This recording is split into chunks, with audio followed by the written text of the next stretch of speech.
After 48 years of believing I knew every secret of the man who slept beside me, I discovered my entire life was an elaborate lie.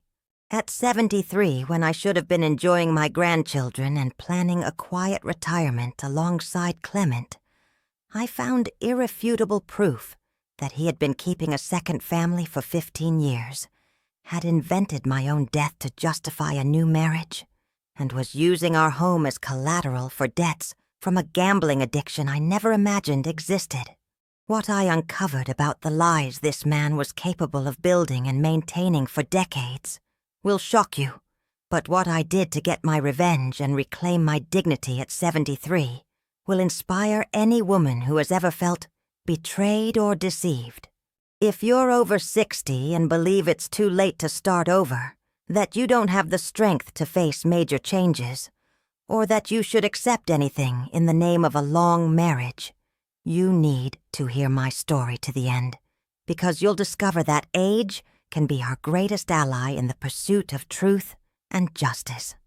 My hand trembled when I found that wallet in the pocket of Clement's suit jacket. It wasn't his. That much I knew for sure. Over 48 years of marriage, I knew every detail of my husband's belongings, every sign of wear, every scratch on his brown leather wallet that he'd carried since our first years together. This one was different. Smaller, newer, with a strange scent of women's perfume that made my stomach turn. My name is Cordelia. I'm 73 years old, and on that Monday morning in Maple Creek, Ohio, I thought I was just sorting clothes for the laundry, as I had every week for decades. The April sun streamed through our bedroom window, illuminating the dust particles dancing in the air, and I could smell the familiar aroma of the coffee I had brewed earlier, mixed with the scent of the jasmine from our small garden. Clement had left early for another of his business trips as a sales representative, something that had become so routine in our lives that I barely paid attention to the details of his absences. When I opened the strange wallet, my heart stopped. There were photos of a pretty dark-haired woman, around 50, smiling next to two children who had eyes identical to my husband's, a girl with curly hair who couldn't have been more than 11, and a teenage boy of perhaps 14, both with that distinctive cleft in their chin that I recognized immediately, because our 3 children also had it. Arthur, Florence, and Sarah inherited that physical trait from Clement, just as these unknown children apparently had. My breathing became ragged as I examined each photo with trembling fingers. There were documents, too. A driver's license in the name of Delilah Santos, an address in Columbus.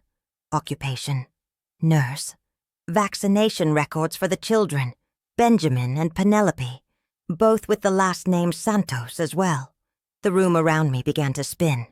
48 years of marriage, 3 children raised together, countless nights waiting for Clement to return from his trips, believing he was working hard to support our family.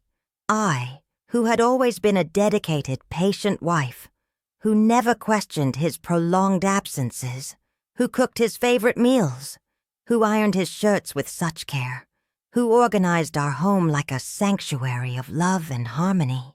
For decades, I was the submissive, understanding woman he claimed to value so much, the partner who never raised her voice, who never doubted his words, who believed wholeheartedly in every explanation about business meetings, conferences, and client visits in distant cities. I sat on the edge of the bed where we had slept side by side for nearly 5 decades, holding those photos as if they were hot coals burning my skin. The woman in the pictures had a radiant smile, the kind of happiness I used to have when we were young, and I still believed we were a special couple, destined to grow old together, surrounded by grandchildren and golden memories. The children looked happy too, hugged by a man I recognized as my husband, but a version of him I didn't know, more relaxed, more affectionate than he had been with us in recent years. In these photos, Clement smiled in a way I hadn't seen at home for a long time, with that genuine expression of contentment I thought had faded with age and responsibility. The worst part was realizing how naive I had been. For all these years when he arrived tired from his trips, I would massage his shoulders and draw him a warm bath, happy to have him back, grateful for the dedication I believed he had to his work to provide us with a comfortable life. When he was irritable or distant, I attributed it to professional stress, to the challenges of being a sales rep, covering a large territory like Central Ohio. It never crossed my mind that he could be dividing his energy, his affection, his sweet words, and his presence with another family, other people who also waited for him at home. The sound of the front door opening made me jump. Clement was back, probably having forgotten something important for his trip. I quickly hid the strange wallet between the folds of my apron and pretended to be busy organizing the closet, as if nothing had happened. My heart was beating so hard I was sure he could hear it from the hallway. When he entered the room with that casual smile I knew so well, asking if I had seen his day planner, I managed to answer in a voice that sounded strangely normal, even as the world was collapsing around me. In that moment, I made a decision that would completely change the course of my life. I would not confront Clement immediately. I would not make a scene. I would not cry. I would not allow him to invent elaborate explanations or lies to cover up whatever was happening. Instead, I would investigate on my own, uncover the whole truth by myself, no matter how painful it might be. For the first time in decades, I felt a fierce determination growing inside me, a strength I didn't even know I possessed. After a lifetime of being the understanding and patient wife, it was time to find out who the man I had shared my existence with for nearly half a century really was. When Clement left again, this time truly departing for his trip, I stood at the window watching his car disappear around the corner. The sun was higher now, fully illuminating our small garden where I grew roses and herbs. The same garden he always praised whenever he wanted to please me. Everything around me looked exactly the same as yesterday, but I knew that nothing would ever be the same again. There was a second wallet hidden in my apron, photos of strangers who seemed to know my husband better than I did, and a terrible truth waiting to be discovered somewhere between our town and Columbus. The next 3 days passed like an eternity. Clement was on another of his extended trips, this time claiming he needed to visit clients in several cities in the northern part of the state, including Columbus. Every time he mentioned that city on the phone during our nightly conversations, my stomach tightened. His voice sounded natural, even affectionate, asking about my health, about neighborhood news, about when our children would visit next weekend. I responded with the same sweetness as always, but inside, a storm of doubt and pain grew with every word exchanged. During the day, I tried to maintain my normal routine. I woke up early, made my coffee, watered the plants, and did some sewing for the neighborhood clients who relied on my craft work. Mrs. Gable, my 82-year-old neighbor, noticed I was quieter than usual when she came to pick up a tablecloth she had ordered for her granddaughter's birthday party. She commented that my eyes looked different, deeper, with a sadness I couldn't completely hide. I made up an excuse about a backache that was bothering me, but I could tell I wasn't convincing. On Thursday afternoon, as the autumn heat began to fade, and the leaves on our street turned shades of yellow, I mustered the courage to go to the bank, where Clement and I had kept our joint account for decades. Ms. Evans, the manager who had known us since we moved to Maple Creek, greeted me with her usual friendliness, offering coffee and asking about the family. I asked to see a detailed statement for the last 6 months, claiming I wanted to better organize our expenses for retirement. What I saw left me even more confused and worried.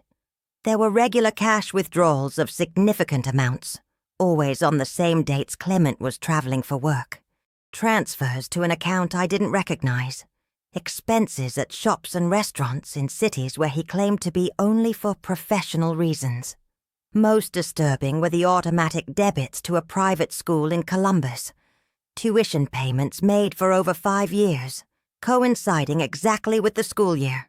2 tuition payments, always for the same amount, as if for 2 children in the same age range. My head began to throb as I tried to process the information, feigning normalcy in front of Ms. Evans, who shuffled papers without suspecting the turmoil raging inside me. I left the bank with shaky legs and a racing heart. The town center was bustling as always on a Thursday, farmers' market day, with people doing their weekly shopping, greeting each other, living their normal lives while mine was slowly falling apart. I sat on a bench in the main square, watching children play while their mothers chatted animatedly. How naive I had been, I thought. For all these years, Clement wasn't just working on his trips. He was supporting another family, paying for other children's schooling, creating emotional and financial ties I never imagined existed. That night, when he called as usual to say goodnight, his voice sounded different to my ears. Every loving word seemed false.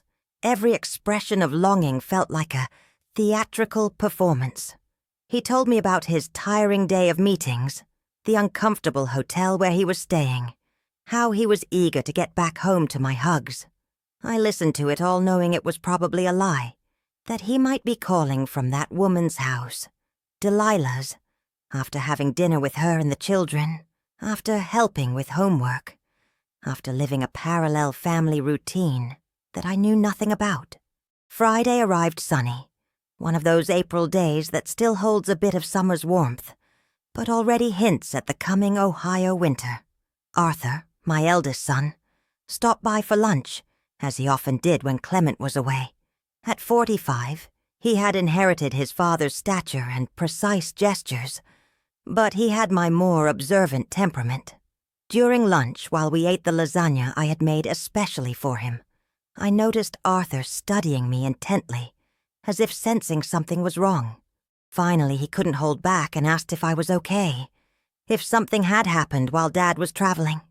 His words were direct but full of affection, and for a moment I considered telling him everything, sharing the terrible weight I was carrying alone. But something stopped me. Maybe it was the instinct to protect my children from a truth I didn't yet fully understand.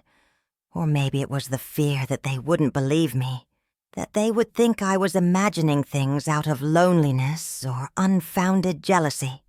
Instead, I made up a story about concerns over our financial situation, about how expenses seemed to be increasing, and I was trying to get a better handle on our spending. Arthur frowned and mentioned that he had also noticed some odd expenses when he occasionally helped his father with banking matters. He said he had asked about some transfers, but Clement had explained they were investments for our retirement, placements in different banks to diversify the money.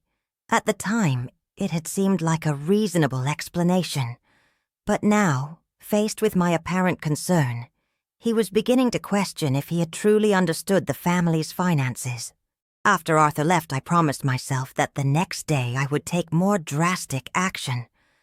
I couldn't go on living in this uncertainty, feigning normalcy when every fiber of my being screamed that something was deeply wrong.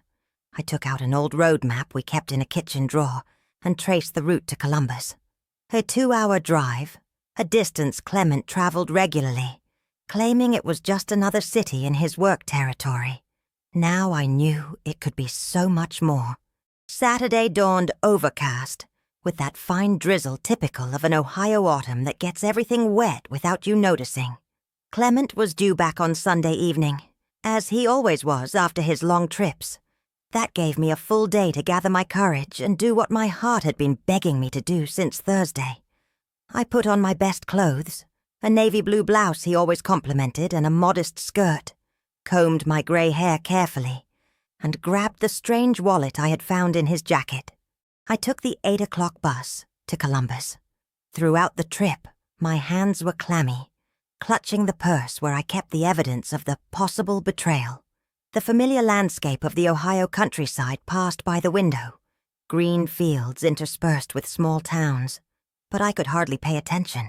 My mind was focused on the address I had memorized from Delilah's driver's license, imagining what kind of confrontation awaited me, what truths would be revealed, what greater pain might be waiting for me at the end of this journey that would change my life forever. The bus pulled into the Columbus station at 10:15.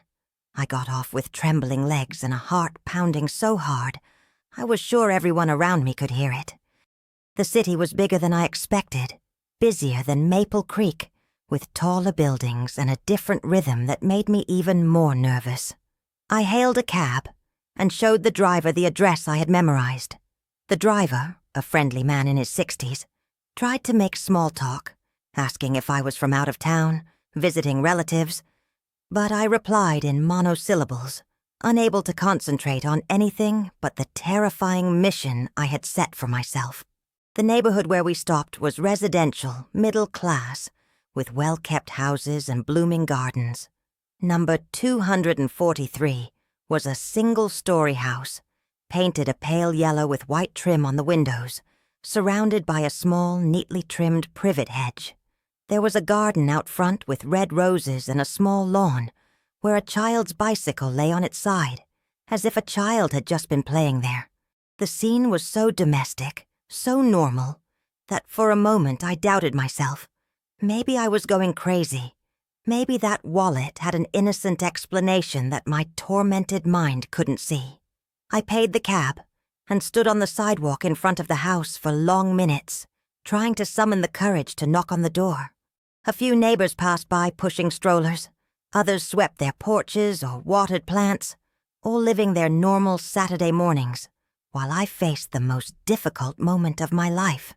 Finally, I took a deep breath and walked to the gate. Before I could even ring the doorbell, the front door opened, and a woman came out carrying a grocery bag. It was her, Delilah, exactly like in the photos, but even prettier in person. Well-kept brown hair, smooth olive skin, in her early 50s, but with a vitality that made me feel old and worn out. She was wearing a floral blouse and jeans, comfortable flat shoes, and had the air of a woman who takes good care of herself. When she saw me standing at the gate, she smiled politely and asked if I needed something, if I was looking for someone. Her voice was sweet, melodic, the kind of voice I imagined Clement would love to hear every day. My throat went completely dry. During the whole trip, I had mentally rehearsed how I would approach the situation, what words I would use, how I would introduce myself. But now, facing this real woman, all the words fled from my mind. I managed to just stammer that I wanted to talk to her about Clement Ferreira. The change in her expression was instant and dramatic. The smile vanished, her eyes widened, and she looked me up and down as if she were seeing a ghost. Delilah dropped the bag on the ground, the glass jars inside clinking, and asked who I was, what I wanted with Clement. Her voice had changed completely, taking on a defensive, frightened tone that confirmed all my worst suspicions. With trembling hands, I took my ID from my purse and showed it to her, saying simply, "I am Cordelia Ferreira, Clement's wife of 48 years. The impact of those words was like a punch to her gut. Delilah staggered back, leaning against the doorframe, and stared at me as if I were an impossible apparition. For long seconds, we just looked at each other in silence. She was breathing heavily, her hand on her chest, while I tried to process the visual confirmation that my worst fears were real. Finally, in a voice that was barely a whisper, Delilah said that was impossible, that Clement was a widower, that his first wife had died in a car accident more than 15 years ago. He had told her that story from the beginning of their relationship, presenting himself as a man who had overcome a great loss and was ready to love again. The revelation hit me like a lightning bolt. Not only was Clement maintaining 2 families, but he had invented my own death to justify his new life. For 15 years, he had built a relationship based on a grotesque lie, making Delilah believe she was comforting a lonely widower, while I, the supposedly dead wife, took care of our home and waited for him to return from his trips. The cruelty of the situation was so absurd, it was almost comical, if it weren't so devastatingly painful. Delilah invited me in, her hands shaking as she closed the door behind us. The living room was cozy, tastefully decorated with family photos scattered on the furniture. I recognized Clement in several of them, smiling alongside Delilah and the two children in moments that looked genuinely happy.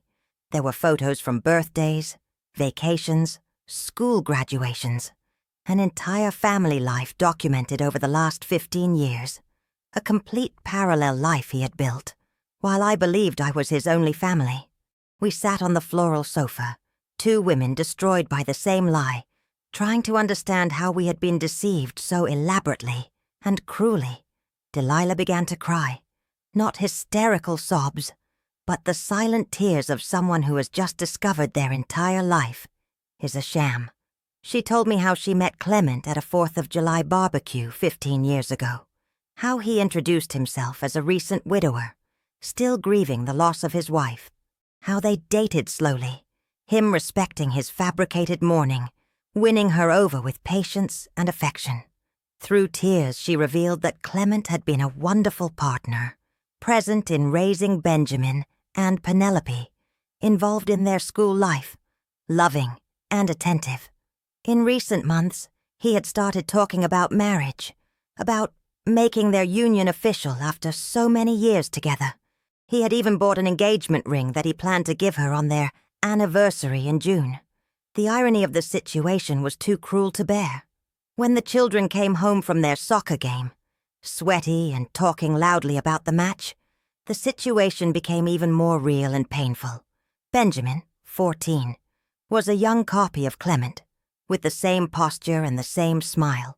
Penelope, 11, had his eyes and that same way of tilting her head when she was curious. They greeted me politely, puzzled by the presence of a stranger who had made their mother cry, but not understanding the gravity of the situation. Delilah asked them to go take a shower and have a snack, that they would talk later. We were alone again, two women of different ages but united by the same pain, trying to decide what to do with the terrible truth we had just uncovered. Neither of us knew how to proceed, how to confront a man who had lied so systematically for so long, who had built two parallel lives with the same ease that other people maintain, a single honest existence.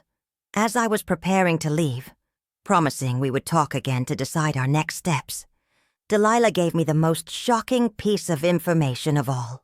Clement had officially proposed to her last week, during what I thought was a business trip. He had bought wedding rings, made plans for a simple ceremony, talked about starting a new phase of their lives. The ring he had given her was bought with money from the sale of a piece of land I had inherited from my parents, which I thought was being saved for our retirement. The trip back to Maple Creek was a blur of tears and confused thoughts.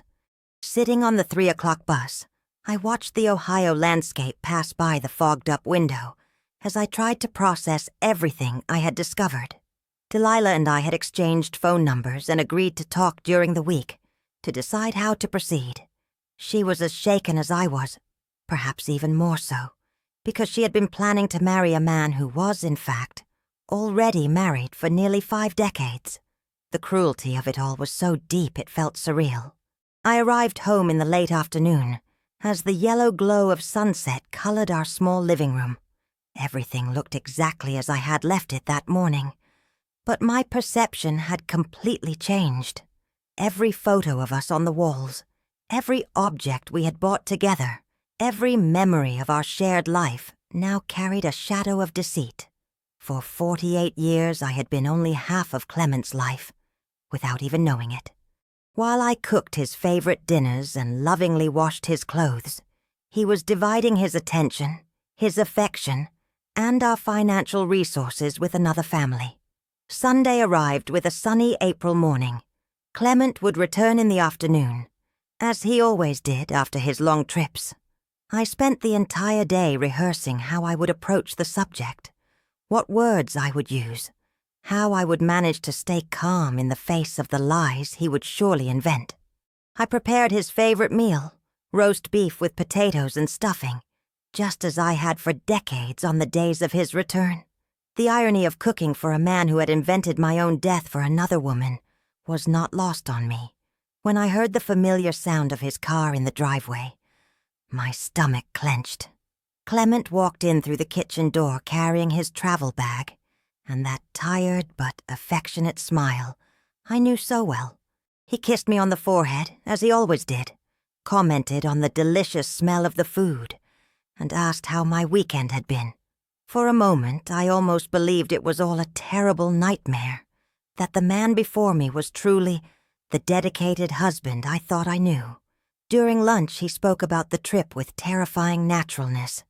He talked about client meetings, the hotel where he stayed, how he was eager to get back home. Every word from his mouth was likely an elaborate lie, but he uttered them with such conviction that his ability to deceive was almost admirable. Meanwhile, I feigned interest, asked the usual questions, playing the role of the loving wife I had portrayed for nearly 5 decades.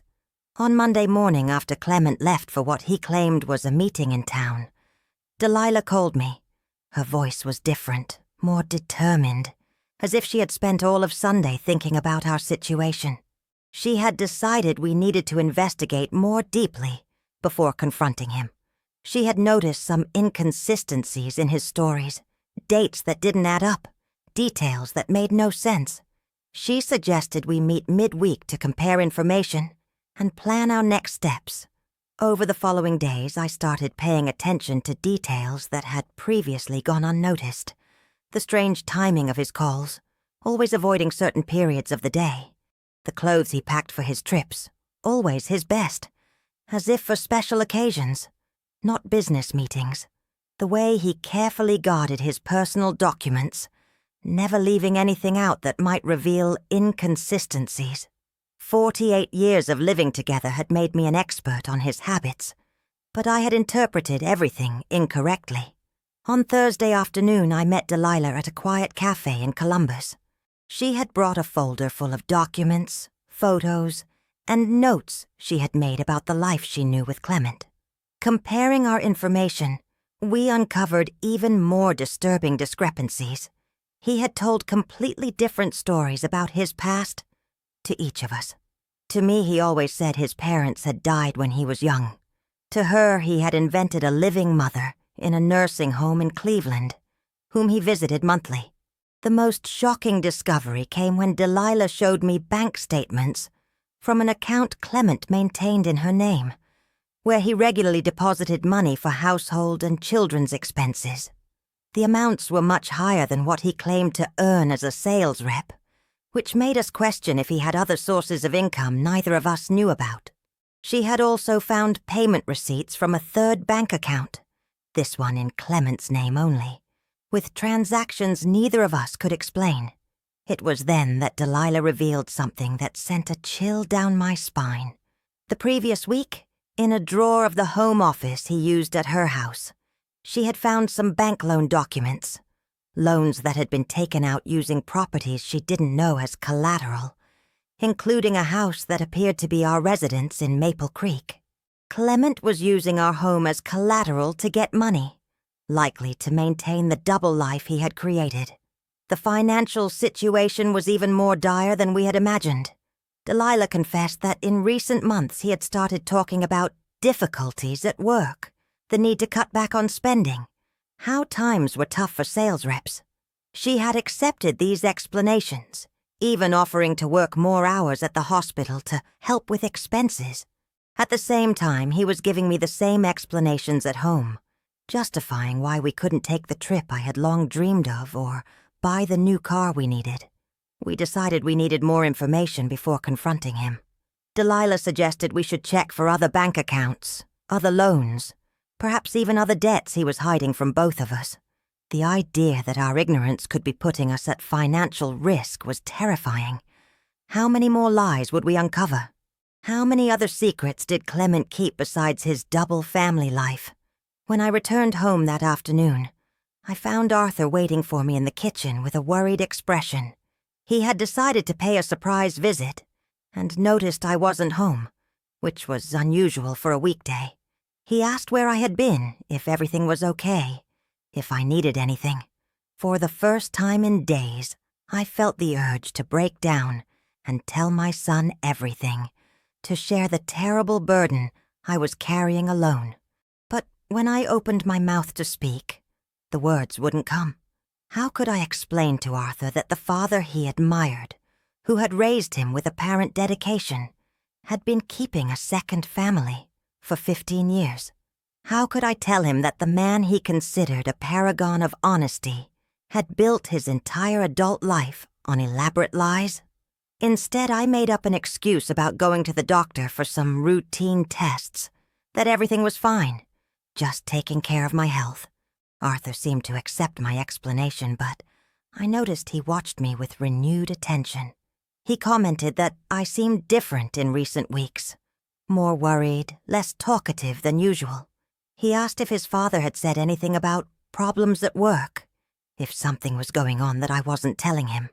I replied no, that everything was normal, but I realized my performance was not convincing. That night, when Clement came home with his usual smile and stories about his workday, I looked at him as if seeing a stranger. 48 years of marriage, and I didn't know the man I shared a bed with.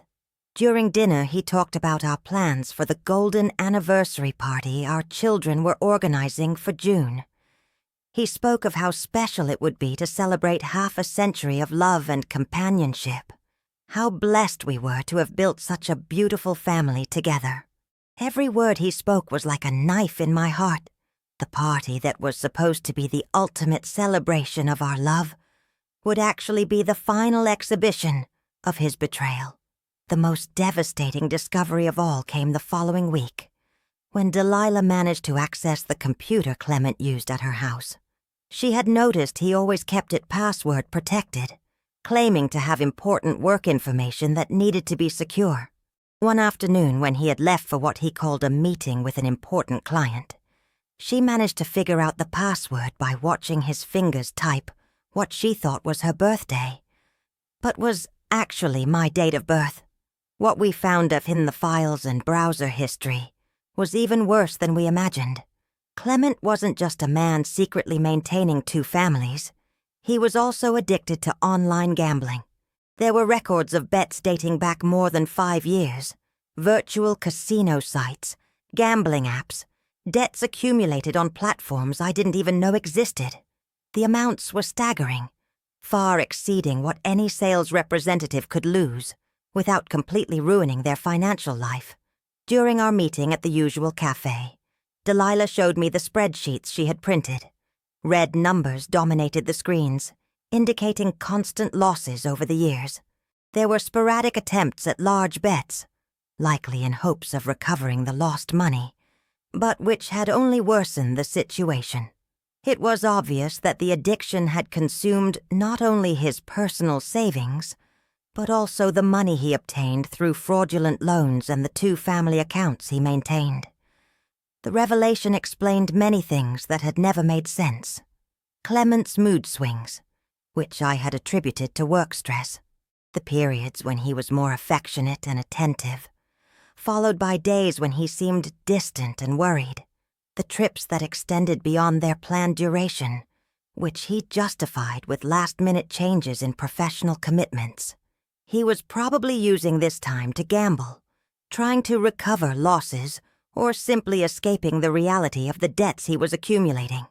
Delilah had also found emails exchanged with loan sharks, people who collected debts with exorbitant interest rates and veiled threats, men to whom Clement owed money and who were losing patience with the late payments.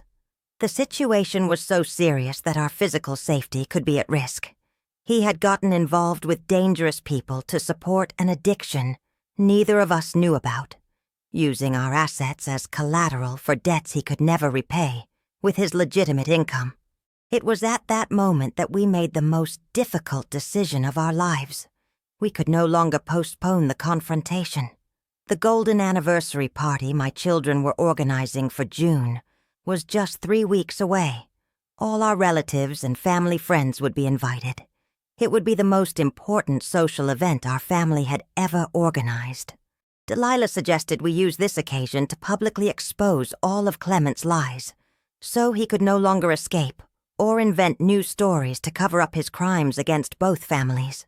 The idea terrified me, but at the same time it made sense.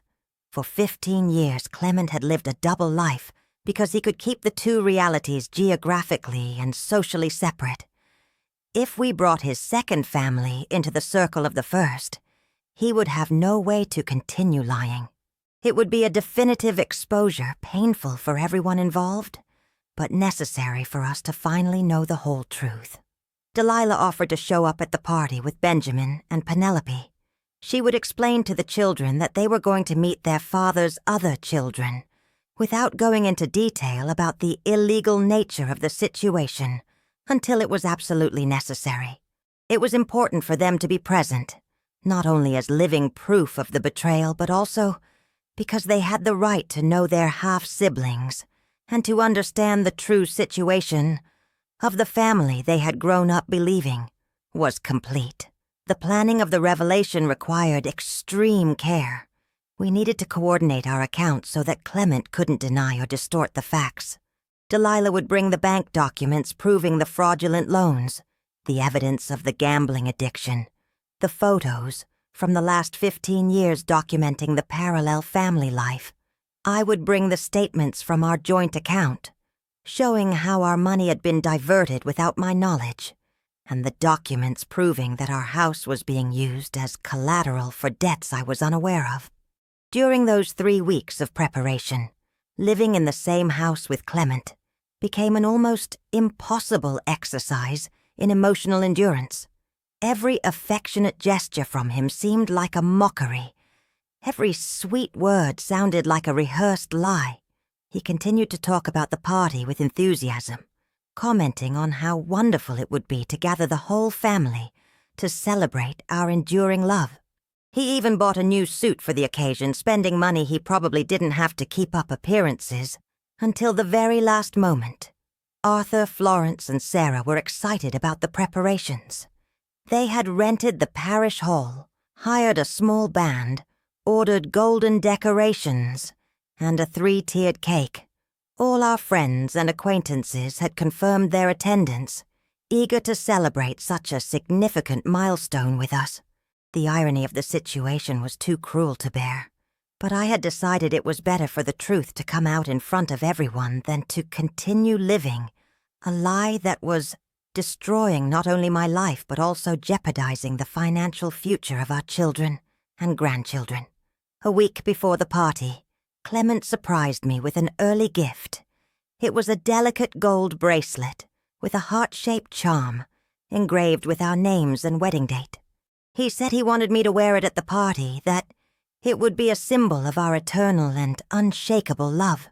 When he placed the bracelet on my wrist with such care, his hands trembling slightly with emotion, I almost broke down in tears right there.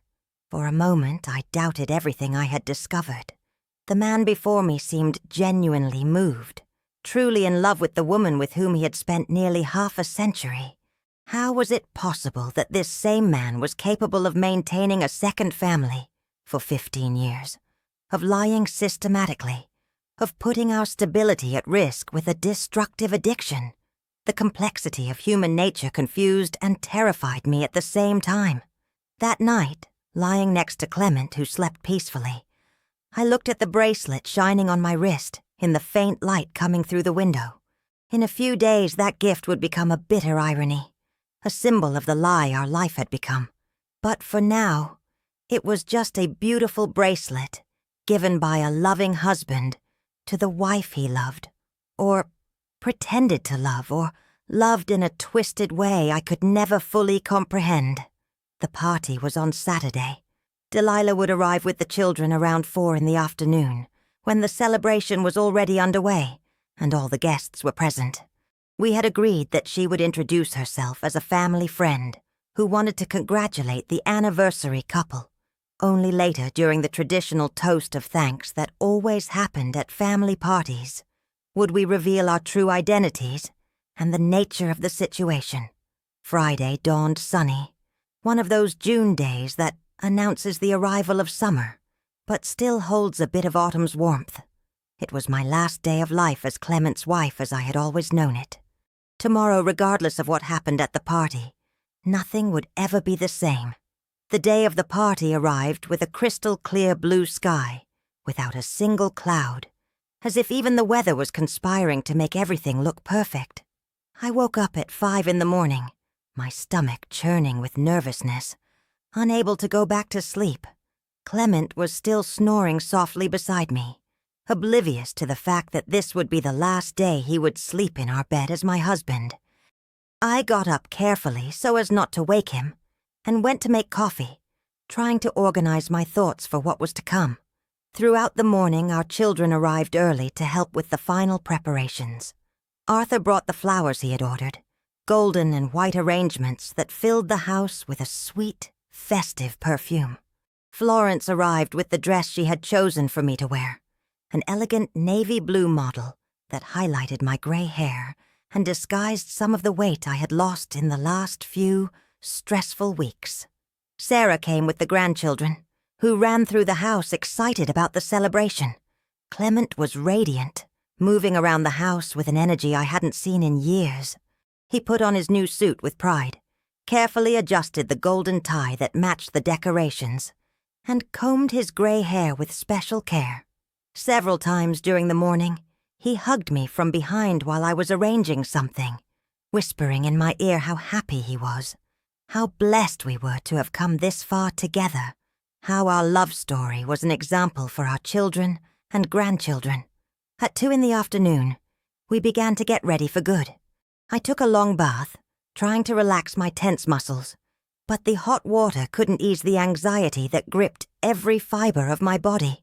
When I looked at myself in the bathroom mirror, I saw a 73-year-old woman who was about to publicly destroy the illusion of half a century of a happy marriage. My expression was too serious for a party, so I forced a smile and practiced a few times until it looked natural. The parish hall was beautifully decorated when we arrived at 3:30. Our children had surpassed all expectations, transforming the simple space into something worthy of a royal celebration. Arrangements of golden and white flowers adorned the tables, banners with our names, and the wedding date hung from the ceiling, and a special table with photos from our life together held a place of honor near the entrance. Looking at those old photos, where we appeared genuinely happy and in love, almost made me reconsider the whole plan. The guests began to arrive promptly. At 4:00, Mrs. Gable, my dear neighbor, arrived with a gift wrapped in gold paper and an especially warm hug.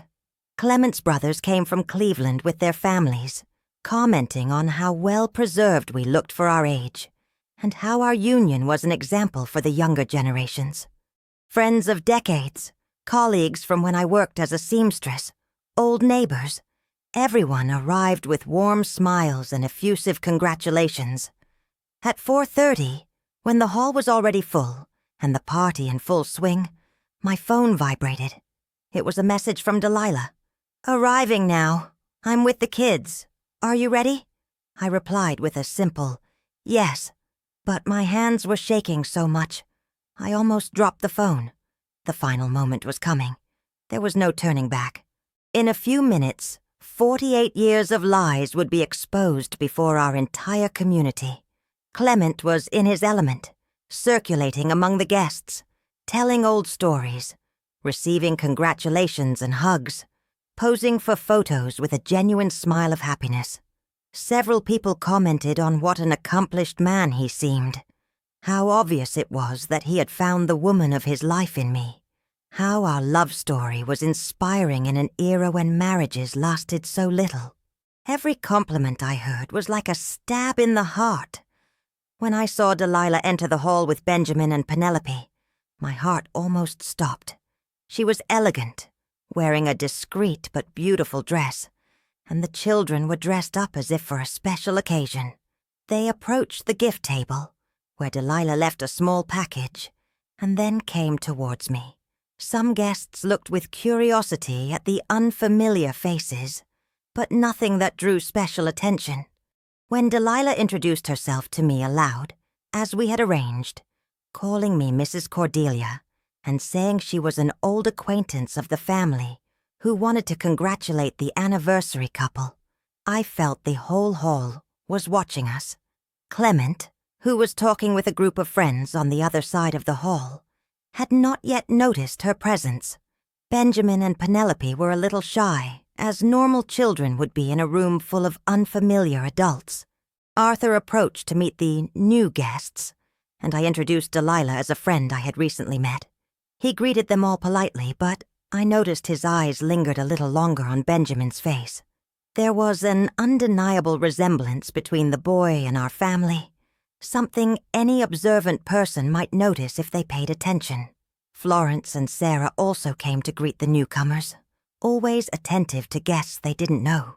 The critical moment came when the band stopped playing, and Arthur got up on the small stage, set up in the corner of the hall.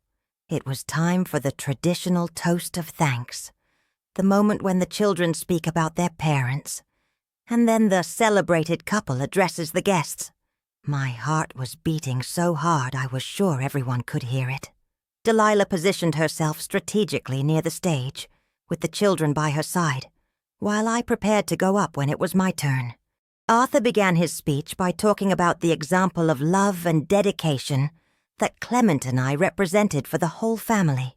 He told stories from our youth, how we met at the county fair, how we built our life together with hard work and perseverance. Every word he spoke increased my guilt for being about to destroy the image he had of his father, but it also reinforced my certainty that the truth needed to be revealed. When Arthur called Clement to speak, my husband got on stage with that proud smile I knew so well.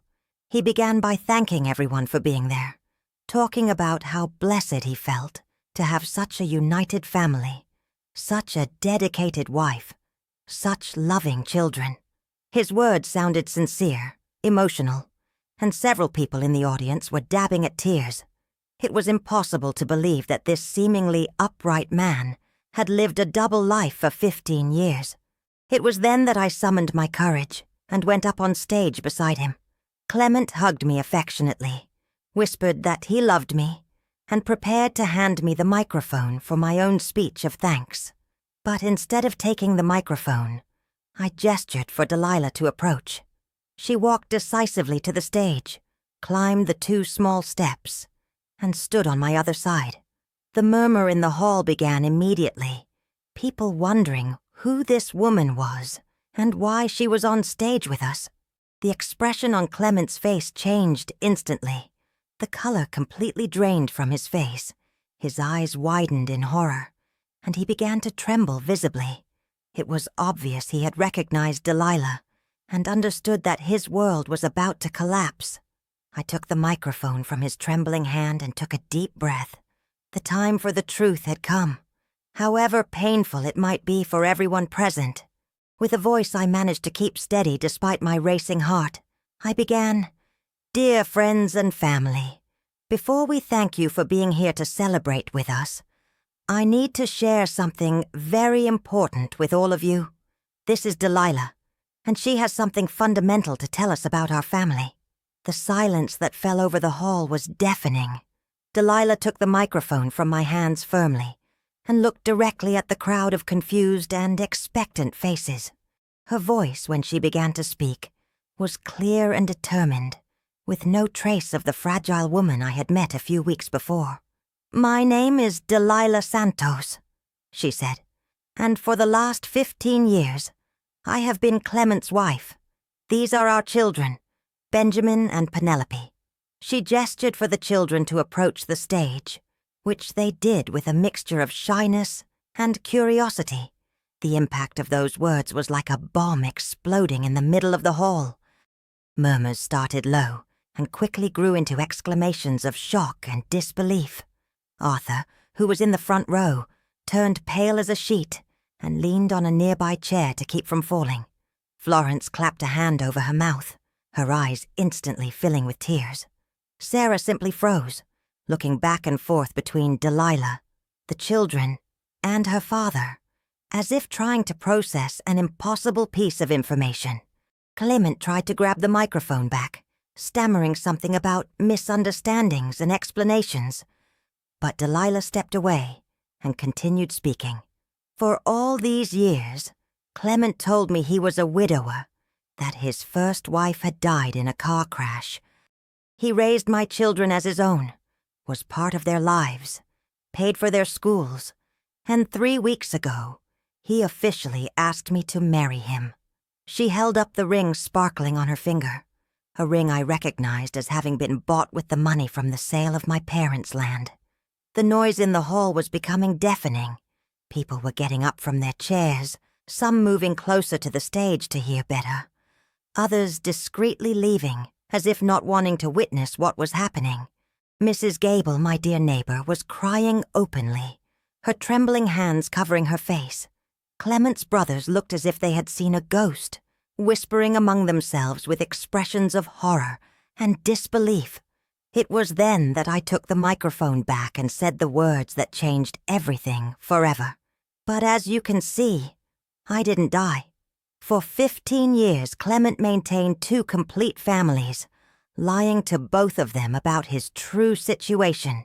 He used the money from our house, from our joint account, and even from my parents' inheritance to support this double life. My voice trembled on the last sentence, but I managed to finish without completely breaking down. Clement finally managed to speak, his voice coming out as a desperate cry. "This is a misunderstanding. You don't understand the situation." But his words sounded empty and desperate. Delilah then pulled a folder from the purse she had brought and began to show documents. Bank statements, photos from the last 15 years, school payment receipts, all carefully organized to prove every word she had said. Arthur came up on stage, his face a mask of contained pain and fury. "Dad," he said, his voice hoarse with emotion, "is this true? Are these children really our siblings?" Benjamin and Penelope looked on with wide eyes, clearly not fully understanding what was happening, but sensing that something very serious was unfolding. The confession came out in fragmented, pathetic pieces. Clement started by trying to deny, then to minimize, and finally, faced with irrefutable evidence and the accusing stares of almost everyone in the hall, he collapsed. He admitted he had lied, that he maintained 2 families, that he had used our money to support the situation. His words were choked, interspersed with sobs of despair, as he tried to explain how it had all started as a casual affair that spiraled out of control. What he didn't expect was the next revelation. Delilah, with a courage I never imagined she possessed, also exposed the gambling addiction and the debts to loan sharks. She showed the statements from the accounts she had discovered, the online bets, the fraudulent loans made using our house as collateral. The hall, which was already in turmoil, erupted in total outrage. People were yelling, some demanding explanations, others simply leaving in protest. Florence approached Benjamin and Penelope, who were visibly frightened by all the commotion. With the natural kindness that had always characterized her, she knelt down to their level and said softly, "You are our brother and sister. This is not your fault." Her words, spoken with sincerity and warmth, were one of the few moments of humanity in a situation that had become a nightmare for everyone involved.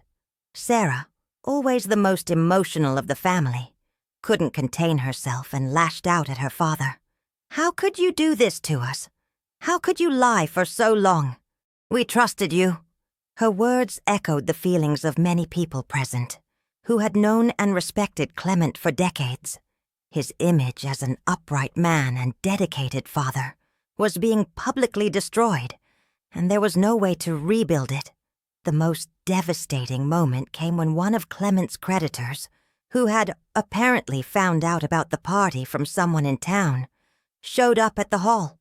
He was a tall, menacing-looking man, accompanied by 2 others who were clearly not there to celebrate. They went directly to Clement, demanding payment of overdue debts, threatening to take the house that was being used as collateral. The situation spun completely out of control. The party that was supposed to be the ultimate celebration of our love turned into the most humiliating spectacle I could ever imagine. People were leaving in droves, some stopping to hug me and express solidarity, others simply fleeing the embarrassment. The band stopped playing, the caterers stood frozen, unsure what to do, and the beautifully decorated hall became the scene of a public family tragedy. Clement tried to leave the hall but was surrounded by our children, by Delilah, and even by some friends demanding more detailed explanations. He was sweating profusely, his hands shaking uncontrollably, and it was obvious he was having a panic attack in the face of the total exposure of his lies. For a moment I felt sorry for him, for the broken man he had become. But then I remembered 15 years of systematic betrayal, and the compassion evaporated. Delilah approached me on the stage and whispered, "We did it.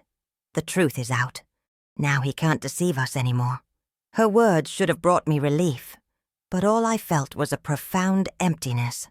48 years of marriage had ended in the most dramatic and public way possible. Our family was shattered, our children traumatized, our community shocked, and I was alone at 73, having to completely rebuild my life. When we finally managed to leave the hall, it was already dark. The party had lasted only 2 hours, but it felt like a lifetime had passed. Arthur offered to take me home, but I refused. I didn't want to go back to the house I shared with Clement. At least not that night. Delilah invited me to stay at her place in Columbus, and I accepted. I needed time to process everything that had happened, far from the place where I had lived a lie for so long. During the drive back to Columbus, Benjamin shyly asked if we were really family now, if he could call me Grandma, like he apparently called Clement Dad. His innocence, in the midst of all that destruction, made me cry for the first time since the party began. They weren't just tears of sadness, but a complex mix of pain, relief, anger, and hope. The truth had been painful, but it was better than continuing to live a lie. The months following the party were the hardest of my life, but also the most transformative. I stayed at Delilah's house for 2 weeks, a time we used to organize our legal and emotional strategy. We discovered we were stronger together than apart, 2 women who had been deceived by the same man, but who could now support each other to rebuild their lives. Benjamin and Penelope, initially confused by the whole situation, gradually began to accept me, and I found in them an unexpected source of joy and purpose. When I finally returned to Maple Creek, I found an empty house. Clement had disappeared 3 days after the party, taking only a few clothes and leaving behind decades of a shared life. His brothers told me he had shown up at one of their houses in Cleveland, desperate and asking for help, but they had turned him away after confirming that everything revealed at the party was true. No one knew where he was, and frankly, I didn't want to know. The legal battle began immediately. With the help of a lawyer recommended by Arthur, we were able to prove that Clement had forged my signature on the loan agreements that used our house as collateral. The discovery was simultaneously relieving and infuriating. For months, I had lived in fear of losing my home because of debts I hadn't incurred. But now I had legal proof that I was a victim of fraud, not an accomplice. The bank, confronted with irrefutable evidence of the forgery, was forced to void all the fraudulent contracts. Not only that, but they offered me a significant settlement for negligence in verifying the documents. The money I thought was lost forever not only came back, but was accompanied by compensation that would give me financial security for the years I had left. The irony was delicious. Clement's own lies had become the proof of my innocence. Delilah also managed to recover some of what she had lost. The assets Clement had acquired in Columbus were sold to pay off some of the gambling debts, and she received a sum that would allow her to start over. She decided to move to Cleveland with the children, accepting a better job offer at the city's main hospital. It was a chance to start fresh, away from the small-town gossip that would inevitably arise. My children took time to fully process what had happened. Arthur was the most rational, focusing on the practical and legal issues, helping me organize my new financial situation. Florence alternated between anger at her father and concern for me, visiting me daily in the first few weeks to make sure I was okay.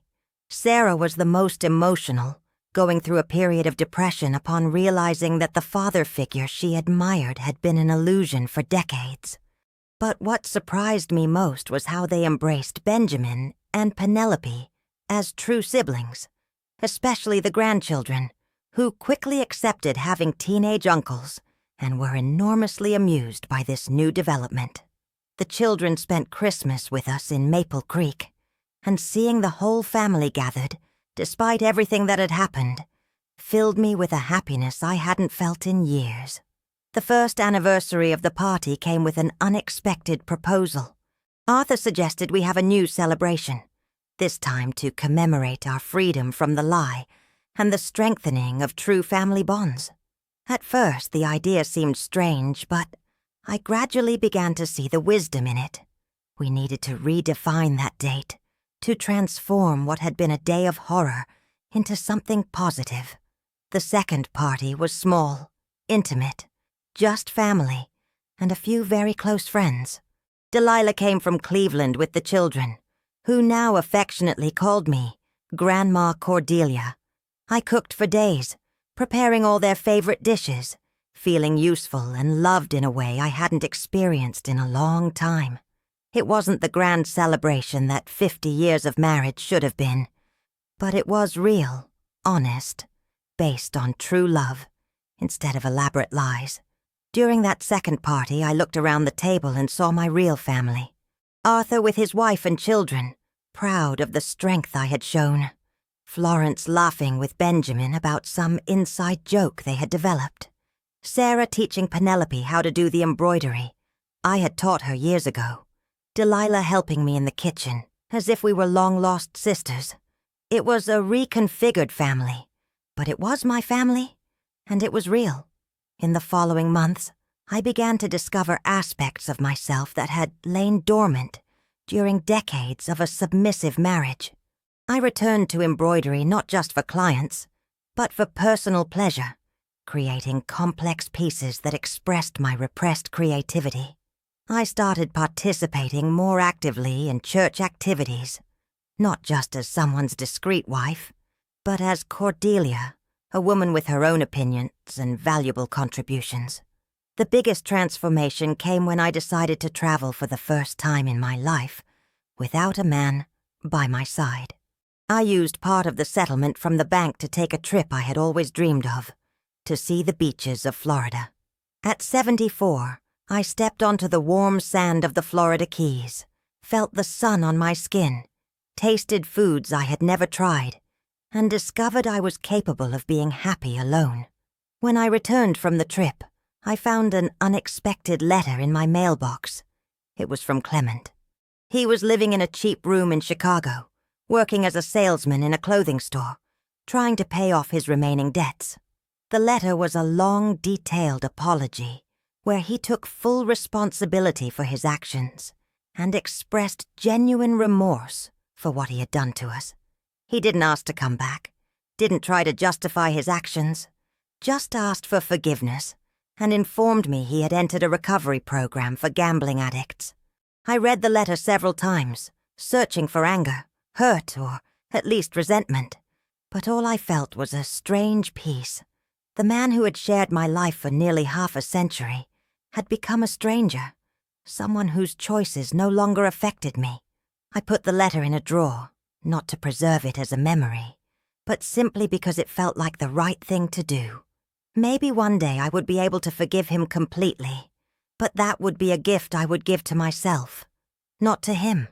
Today, 2 years after the party that changed everything, I sit on my porch on Sunday afternoons, watching Benjamin and Penelope play in the garden with my biological grandchildren during their weekend visits.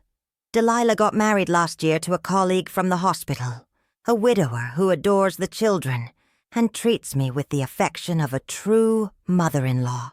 She found the honest love she always deserved. My hair is completely white now, my skin more wrinkled, but my eyes shine with a vibrancy they haven't had in decades. I discovered that it's possible to rebuild a life at 73, that it's never too late to seek the truth, no matter how painful it may be. The submissive and patient woman I was for almost 50 years has given way to someone I'm still getting to know, but whom I like much more. Sometimes when the wind rustles the curtains in the room where I sew, I think about how unpredictable life can be. A forgotten wallet in a suit jacket pocket completely changed the course of my existence. But I don't regret investigating, seeking the truth, having the courage to expose the lies publicly. The pain was intense, but it was temporary. The freedom I gained is permanent. Today I am Cordelia, not Clement's wife. I am the grandmother of 7 wonderful grandchildren, the friend of an extraordinary woman named Delilah, an example of strength for my daughters, and above all, I am the master of my own life. At 75, I have finally learned that it's never too late to start over, to seek true happiness, and to discover that we are much stronger than we imagine. Life can be cruel and full of betrayals, but it can also be surprisingly generous to those who have the courage to seek the truth and fight for their own dignity.